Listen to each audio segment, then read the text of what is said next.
tenemos, ¿verdad? Muy bien, ahora sí, vamos a entrar rápidamente.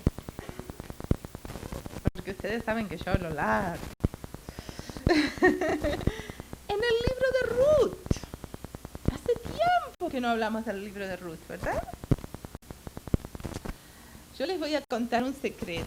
Yo tenía otro sermón para traerles hoy, pero un día lo prediqué en la iglesia de Flushing y estaba la hermana Orellana.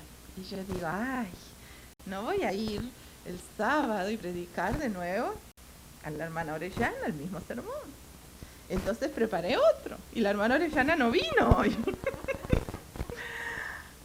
Pero preparar un sermón es una bendición bien grande y yo aprendí muchas cosas. Por eso tengo que darle gracias a la hermana Orellana a pesar de que no vino. A muchas personas les gusta, les encanta el libro de Ruth. Hay diferentes razones por las cuales. A algunos les gusta porque es cortito. A otros les gusta porque es una narración bien simple, no es como otros libros de la iglesia que tienen mucho simbolismo y cosas raras, no. A otros les gusta porque es, como se dice en literatura, un tema pastoral, del campo, de gente sencilla, ¿verdad? A pesar de que esto ocurre en el tiempo de los jueces, donde hay bastante violencia. Si ustedes ven el libro de Jueces se encuentran bastantes disturbios y guerras y todo eso. Pero en el libro de Ruth no, todo está en calma. A otros les gusta porque tiene un comienzo su historia, tiene un desarrollo y tiene un final.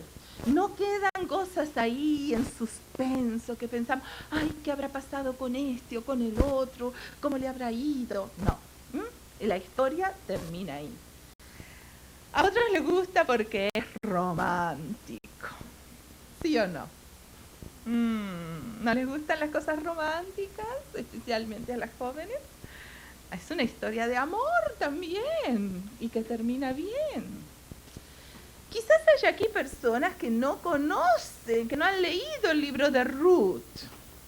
No tenemos tiempo hoy para ir en detalle de todo lo que sucede, pero en forma general es acerca de un matrimonio judío con 2 hijos, ¿verdad? Que viene el hambre en la tierra, viene época en que no hay comida y se van a una región bastante, no tan alejada, pero a la tierra de los moabitas, de Moab, que no creían como ellos creían. Y pasan 10 años ahí. Y en esa época los 2 hijos se casan con 2 moabitas. Pero ¿qué pasa? Noemí, que es la madre, queda viuda y sus 2 hijos mueren. Así que quedan 3 mujeres solas, una judía y 2 moabitas. Entonces ellos escuchan de que ya ha pasado el hambre y Noemí le dice a Ruth y a Orfa, miren, yo me voy de vuelta a mi tierra. Ahí yo tengo algunos familiares, acá ya ustedes 2 son las únicas que yo tengo. Yo me voy, ustedes, yo creo que es más conveniente que se queden acá entre sus propios familiares. Yo no tengo otros hijos para darle. Y si yo fuera y me casara y me pusiera a tener hijos, ¿cuántos años tienen que esperar para que ellos crezcan? Y entonces Orfa dice, bueno, está bien. Y se queda. Pero Noemí no. Noemí dice, Ruth, perdón, yo he aprendido muchas cosas contigo, Noemí, y yo me voy a ir contigo. Y dice una de las palabras más famosas de toda la Biblia. Pero las vamos a decir después. Entonces regresan, pero la situación económica es bien seria, no tienen ni un centavo, ni para comer. Así que Ruth se pone a trabajar. Y ahí aprendemos un poquito de las costumbres de la época.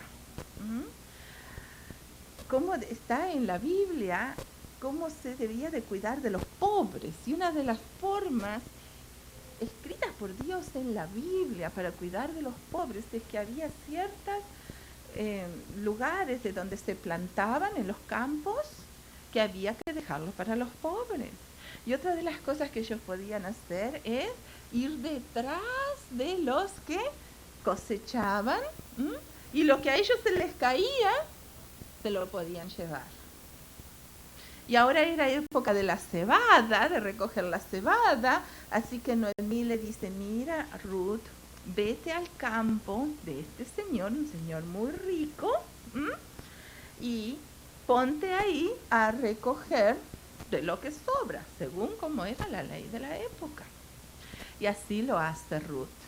Bueno, y ahí viene la historia de amor. El dueño de ese campo era Boaz, y Boaz la ve y le impresiona también. Y entonces hace algunos arreglos y dice, mira, esa muchacha también, dejen que caiga bastante para que ella pueda recoger. Y no pasan hambre. Y después de la cebada viene la época de cosechar el trigo. Y ahí estaba también Ruth cosechando el trigo. Ahora Noemí era una persona muy inteligente. Y entonces se acuerda de otras leyes que hay por ahí, en la cual dice que los familiares, entre las reglas de los familiares, pueden redimir, ayudar, recoger a los otros. Y por ejemplo, en el caso de ella, que había quedado viuda, si había otro familiar varón, podía casarse con ella. ¿Recuerdan hasta en el tiempo de Jesús algunas de estas cosas? Bueno, y Boaz era uno de esos familiares.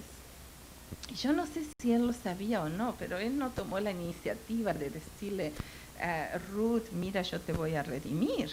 Ruth tuvo que ir a él y decirle, de acuerdo a como Noemí le había instruido, y resulta que había otro que tenía preferencia, según la ley, antes que vos.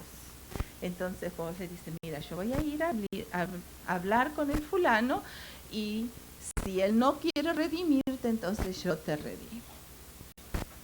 Y ahí queda un poquito de suspenso. Uy, ¿qué va a pasar mañana? Por la mañana él va y se encuentra con el otro, y el otro dice, yo estoy de acuerdo en redimir las tierras de Noemí. Pero entonces dice, bueno, pero entonces también te tienes que casar con Ruth, con la nuera de Noemí. No, entonces no. Después de mí estás tú, tomas tú. Y se sacó el zapato, como era la costumbre. En lugar de firmar ningún documento, se sacaban el zapato y le entregaba el zapato al otro. Y así fue como Boaz y Ruth se casaron y vivieron felices para siempre. Bueno, ese es el libro de Ruth. Ahora, ¿por qué está esa historia tan sencilla y tan sin importancia, pueden decir algunos, como un libro inspirado por Dios en la Biblia? Para hacernos perder el tiempo, porque podíamos estar estudiando otras cosas más importantes para nuestra edificación personal y para la predicación del Evangelio. Pero debe haber alguna razón, ¿verdad? Vamos a ir estudiando un poquito más. Una de las cosas que llama la atención es la cantidad de veces que en el libro se repite la palabra Moab y la palabra moabita. A veces en el mismo versículo hasta 2 veces. Como que el que está escribiendo acá quiere hacer énfasis a esto. ¿Quiénes eran los moabitas? Vamos a Génesis 19:37 y ahí nos vamos a enterar un poquito de cómo se originaron los moabitas. Génesis 19:37 dice: y la mayor engendró un hijo y llamó su nombre Moab, el cual es padre de los moabitas hasta hoy. ¿Y quién era esta madre de los moabitas? Una de las hijas de Lot. ¿Se acuerdan ahora la historia? La destrucción de Sodoma y Gomorra, la estatua de sal, y Lot escapó con sus 2 hijas.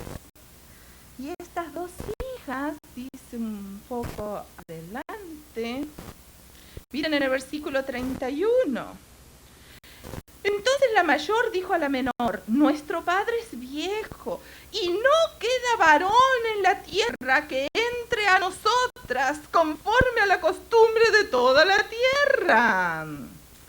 Ven, demos a beber vino a nuestro padre y durmamos con él y conservaremos de nuestro padre generación. ¿Es este uno de los planes de Dios?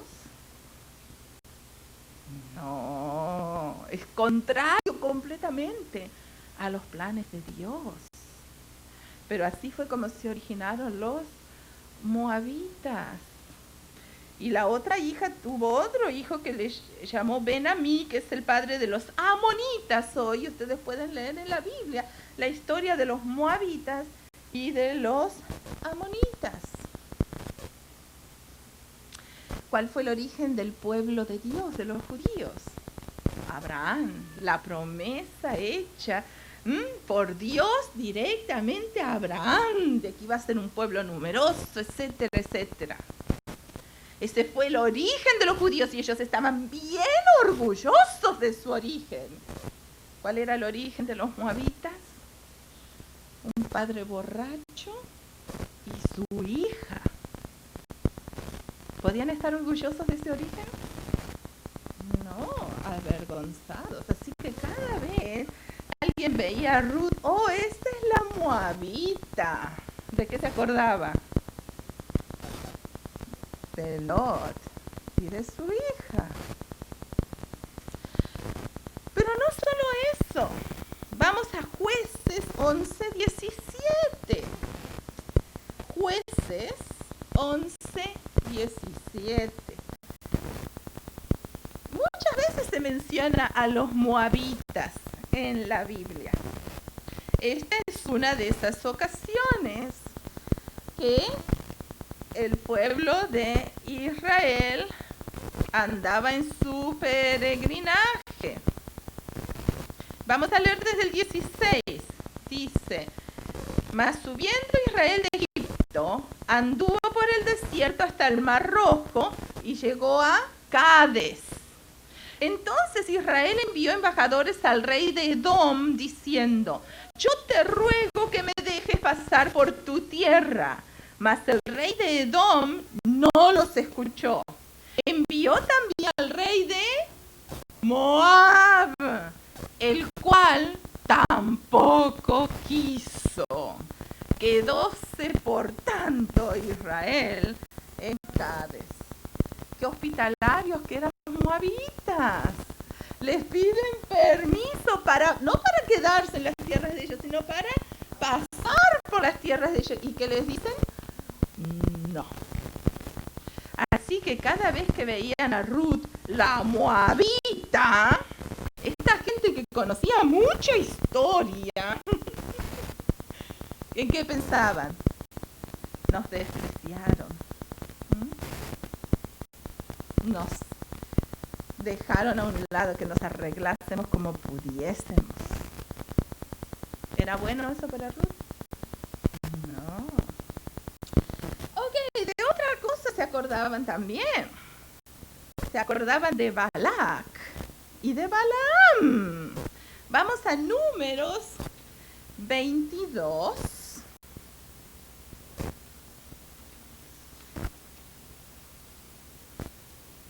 Y esta es otra historia preciosa que sería bueno que la leyeran esta tarde, ¿no? La vamos a leer hoy acá. Pero empezando el capítulo, dice 22 de Números. Y movieron los hijos de Israel y asentaron en los campos de Moab, de esta parte del Jordán de Jericó. Y vino Balac, hijo de Zippor, y vio Balac, hijo de Zippor, todo lo que Israel había hecho al amorreo. Y Moab temió mucho a causa del pueblo, que era mucho, y angustióse Moab a causa de los hijos de Israel. Entonces, ¿qué es lo que pasa? Balac, el rey de Moab, dice, no queremos contra ellos, pero tenemos que buscar un profeta que le dé una maldición. Y ahí se van a buscar a Balaam. Y ahí pasa algo con la asna de Balaam, pero no les voy a contar esa parte. La cosa es que Balaam viene y se pone en un cerro bien grande y hace sacrificios y por 7 altares, y todos los días en un altar hace sacrificios, hace una gran preparación. Y cuando va a echar su maldición, que están todos felices, los moabitas ahí bien felices, que le va a echar la maldición, ¿qué es lo que sale de la boca de Balaam? Bendiciones, y casi lo matan ahí. Todo el dinero y toda la preparación y todo, y además no solo no los maldices, sino que los bendices. Y cada vez que veían a Ruth, la moabita, se acordaban de Balaam. ¿Sí o no? ¿No se acordarían ustedes?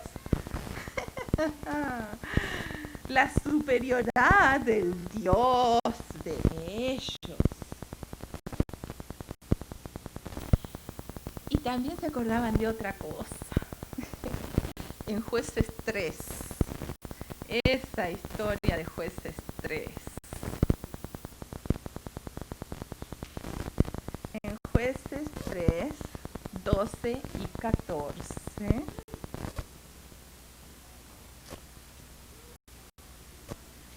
Jueces 3, 12. Y tornaron los hijos de Israel a hacer lo malo ante los ojos de Jehová. Y Jehová esforzó a Eglón, rey de Moab, contra Israel, por cuanto habían hecho lo malo ante los ojos de Jehová. El 14 dice, y subieron los hijos de Israel a Eglón, rey de los moabitas, 18 años. Por 18 años los moabitas estuvieron sobre Israel. Ahora este Eglón era un rey que tenía dos particularidades. Uno, que era gordísimo. El versículo 17 dice, y dio el presente a Eglón, rey de Moab, y era Eglón hombre muy grueso. Era gordísimo. Entonces, los de Israel dijeron, tenemos que sacarnos a este de una vez. Y Ahod, que es el zurdo más famoso de la Biblia, vino y se preparó un puñal, un puñal bien especial. Y vino a ver al rey. Y dígame, cuando uno va a ver a un rey, y especialmente va un enemigo a ver al rey, no enemigo, pero no eran amigos, ¿qué es lo que hacen? Los revisan, ¿verdad? Trate de entrar en un edificio del gobierno nomás, o a subir a un avión. Pero si uno va a enfrentarse ahí con el rey, los revisan. Pues a este nadie lo revisó. Por eso la otra peculiaridad que tiene Eglón es que dicen que era muy tonto. Porque Ahod entró fácil ahí con saga. Y el versículo 21 dice, mas Ahod metió su mano izquierda y tomó el puñal de su lado derecho y metiólo por el vientre, de tal modo que hasta la empuñadura le quedó adentro al rey.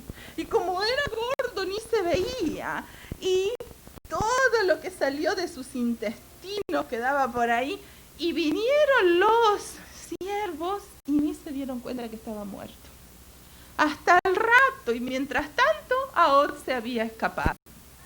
Entonces, cada vez que veían a Ruth, la moabita, se acordaban más tontos de los moabitas. Y así estaba Ruth viviendo en medio del pueblo de Israel. Pero Ruth demostró que no todos los moabitas son iguales. Primero, vamos ahora sí al libro de Ruth. ¿Vieron todo lo que hablamos de Ruth sin haber leído nada en el libro de Ruth? Y el libro de Ruth está enseguidita después de los jueces. Y algunos dicen como que era parte del libro de los jueces. En Ruth 3 y 4, vamos a probar nosotros que Ruth no era como las hijas de Lot. Ruth 3 y 4, ahí está Noemí insinuándole alguna cosa a Ruth. Dice ahí, te lavarás pues y te ungirás, y vistiendo de tus vestidos pasarás a la era, mas no te darás a conocer al varón hasta que él haya acabado de comer y beber. Y cuando él se acostare, repara tú el lugar donde él se acostará, e irás y descubrirás los pies y te acostarás allí, y él te dirá lo que hayas de hacer. Esta Noemí tenía una mente bien judía.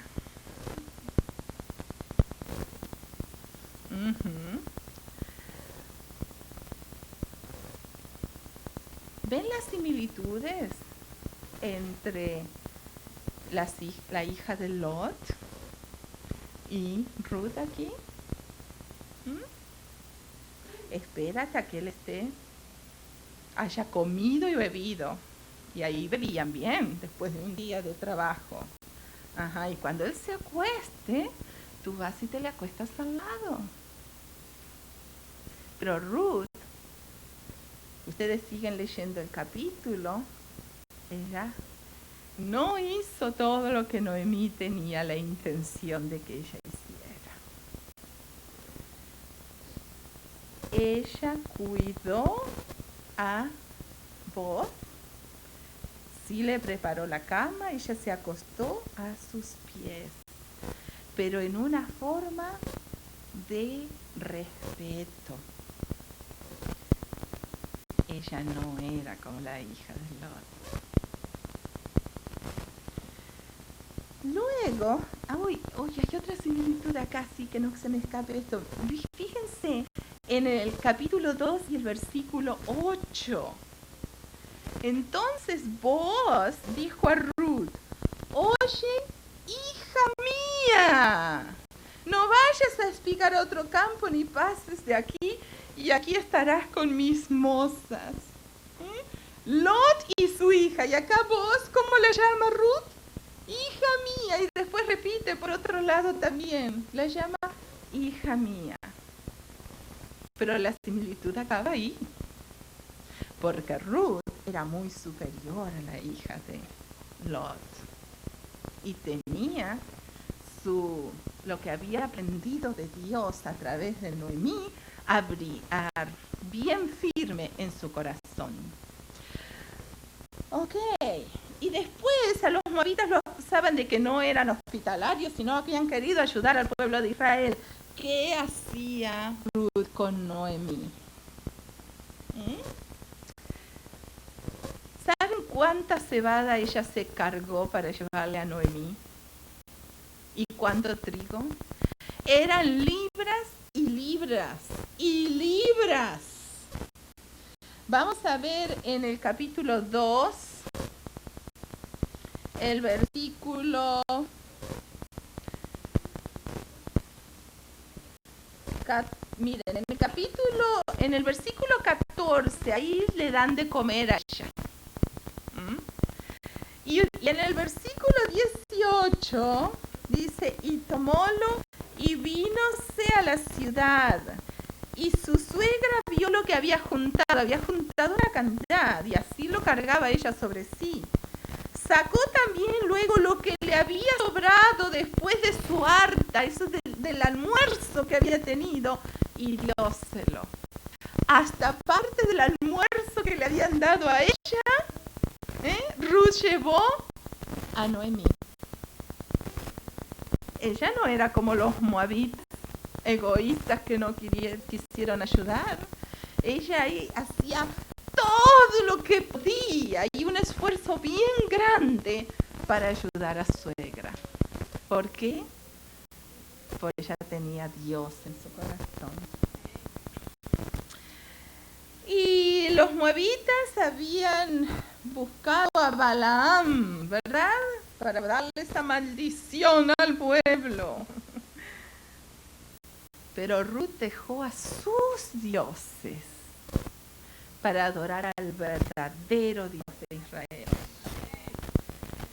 Los dioses de los moabitas eran Semos y eran Baal Peor. Y si ustedes leen del culto a estos dos dioses, eran ritos obscenos y hacían hasta sacrificios humanos.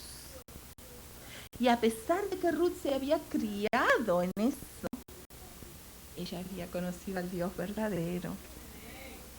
Y ella había elegido a ese Dios verdadero. Y ahí sí vamos a los versículos más conocidos de Ruth, que están en el capítulo 1. El 15 habla Noemí. He aquí tu cuñada se ha vuelto a su pueblo y a sus dioses. Vuélvete tú tras ella. Y Ruth respondió, no me ruegues que te deje aparte de ti, porque donde quiera que tú fueres, iré yo. Y donde quiera que vivieres, viviré. Tu pueblo será mi pueblo y tu Dios mi Dios. Pero mira el 17. Donde tú murieres, moriré yo. Y ahí seré sepultada. Así me haga Jehová. Y así me dé que solo la muerte hará separación entre mí y ti.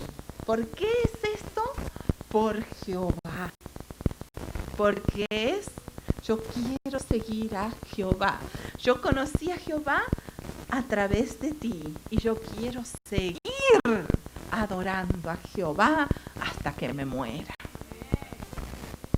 Ella no era como los moabitas ni como los dioses de los moabitas.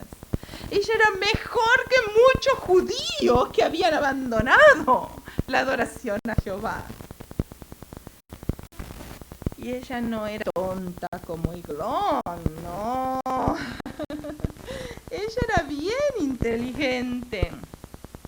Y por eso en el versículo 3 y en el capítulo 3 y el versículo 9, cuando vos la encuentres, se despierta y la encuentra a sus pies, él pregunta, ¿quién eres?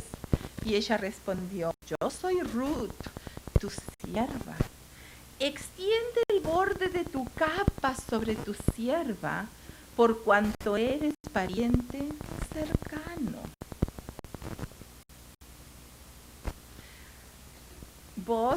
Vos conocían de Noemí, sabían que eran parientes y no había dicho nada. Y Ruth esperó un poco, pero ya no esperó más y ahora se lo dijo. Es tu deber hacerlo. Y miren qué precioso esto. Leamos el capítulo 2 y el versículo 12. 2:12. Lo vamos a leer juntito con el 3:9. Y ella dijo, Señor mío, no, 2:12, perdón. Jehová galardone tu obra. Este es vos que está hablando. y tu remuneración sea aliena por Jehová Dios de Israel, que has venido para cubrirte debajo de sus alas. Esta imagen de Dios y de cubrirnos bajo sus alas se repite en varias partes de la Biblia y en los Salmos también. ¿No quieren ustedes estar cubiertos bajo las alas del Señor? Bueno, la palabra alas ahí en hebreo es kanap. Y es la misma palabra que se traduce como capa en el capítulo 3 y el versículo 9. Ahí vos le está diciendo en el capítulo 2 que Jehová, que has venido para que Jehová te cubra con sus alas. Y miren cómo ella le contesta. Yo soy Ruth, tu sierva, extiende el borde de tus alas, de tu canap, de tu capa son las alas que Dios ha puesto para que me cubran a mí. ¿Se dan cuenta? Ella le está diciendo, tú dijiste que Jehová me iba a cubrir, pero yo te estoy diciendo que Jehová te va a usar a ti, de acuerdo a la ley que Él ha puesto, para cubrirme con sus alas. ¿Era inteligente o no? Ay, ojalá viviera nuestros tiempos y estuviese aquí en Greater New York Conference.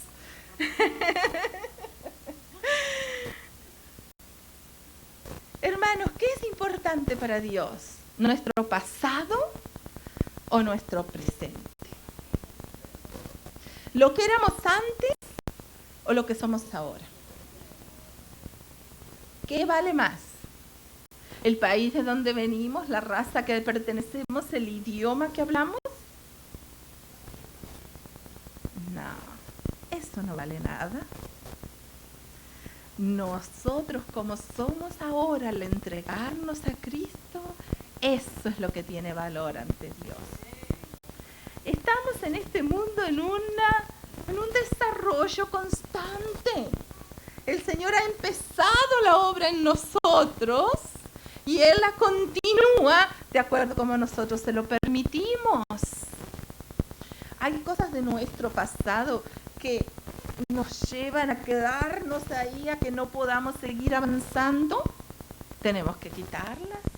Eso no es excusa delante de Dios. ¿Habremos hecho algo muy malo en el pasado que nos retiene y esa culpa no nos deja avanzar ahora? No importa. Quedó en el pasado, quedó borrado. Tenemos que continuar adelante y pedirle al Señor que nos cubra bajo sus alas. El hecho de saber de que nuestro pasado a Dios no le interesa es un desafío para poner todo nuestro esfuerzo en el presente y en el futuro. Y es también un consuelo. Él se olvidó de todo eso. Tenemos que olvidarnos nosotros también. ¿Podemos ser más malos que los moabitas? Ay, las cosas que hacía esa gente.